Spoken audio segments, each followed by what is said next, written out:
میں سوچتا تھا یہ صحابہ دڑا دڑ اس طرح کیوں خرچ کرتے ہیں؟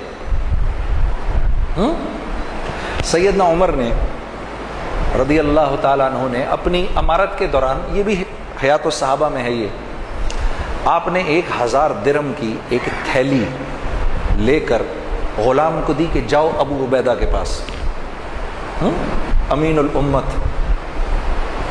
ہمیں تو سارے ہی صحابہ پیارے ہیں، پتہ نہیں کیوں میں جب ان کا نام لیتا ہوں میرے دل میں ان کے لیے بڑی محبت ہے، ابو عبیدہ بن جراح کے لیے۔ ان کی زندگی پڑھنا ضرور، کیا انسان تھے یہ، اپنے ان کے انتقال وقت کی زندگی پڑھنا تمہیں پتہ چلے گا ابو عبیدہ بن جراح رضی اللہ تعالیٰ عنہ کیا صحابی تھے۔ جا کے دو ان کو، اور تم کونے میں بیٹھ جانا، ذرا دیکھنا ابو عبیدہ کیا کرتے ہیں اس کے ساتھ۔ تو جی 1000 درہم کی تھیلی بھیج دی، تو پوچھا یہ کیا ہے جی؟ یہ جی 1000 اشرفیاں بھیجی ہیں۔ کس نے؟ امیر المومنین نے۔ کیوں؟ کہا جی آپ کی ضرورت۔ میں نے کب کہا مجھے ضرورت ہے؟ یہ امیر المومنین مجھے کیوں مشکل میں ڈالتے ہیں؟ یوں کر کے پوری تھیلی یوں کر کے کھولی، اس کی وہ بنائی، اپنی جوتی گانٹ رہے تھے اس وقت، اپنی جوتی گانٹ رہے تھے، وہ ساری اس کی پوٹلیاں بنا کے باندی کو بلایا، یہ اس کو دو، یہ اس کو دو، یہ باندھ کے سب اڑا کر اپنی جوتی گانٹھنی شروع کر دی۔ غلام نے واپس جا کر کہا امیر المومنین آپ کے 1000 درہم کا، 1000 اشرفیوں کا یہ حشر ہوا ہے۔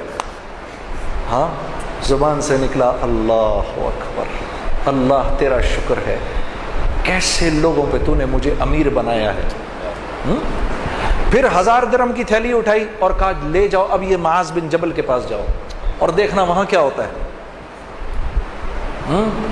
یہ حضرات گرامی علماء کرام، ان کا جھنڈا کل ہوگا معاذ بن جبل رضی اللہ تعالیٰ عنہ کے ہاتھ میں، اور یہ حضرات ان کے پیچھے ہوں گے انشاءاللہ۔ ہاں تو جناب ان کو دی، انہوں نے بھی ایسے کھول دی پوری تھیلی۔ کیوں بھیجا بھائی، کیوں بھیجا؟ ہم نے کب کہا امیر المومنین کیوں مشکل میں ڈالتے ہیں؟ سب بانٹ دی تو ان کی بیٹی اور ان کی بیوی آ گئی کہ بھئی ہمیں بھی ضرورت ہے۔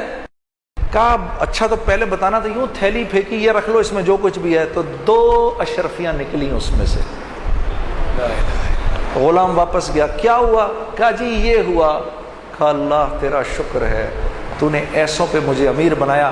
پھر فرمانے لگے معاذ بن جبل، ابو عبیدہ بن جراح اور حذیفہ بن یمان، یہ تینوں ایک دوسرے کے بھائی، کہ ان کو واقعی دل نہیں کرتا تھا، یہ جانتے تھے یہ مال اور طاقت اور حکومت کے بغیر پلنا جانتے تھے، اس لیے ان چیزوں سے ان کو کراہیت ہوتی تھی جو ہمیں پسند ہیں۔ ہاں ہمیں وہن ہو گیا ہے، ہمیں کیا ہو گیا ہے؟ وہن۔ تو صحابہ نے پوچھا یا رسول اللہ وہن کیا ہوتا ہے؟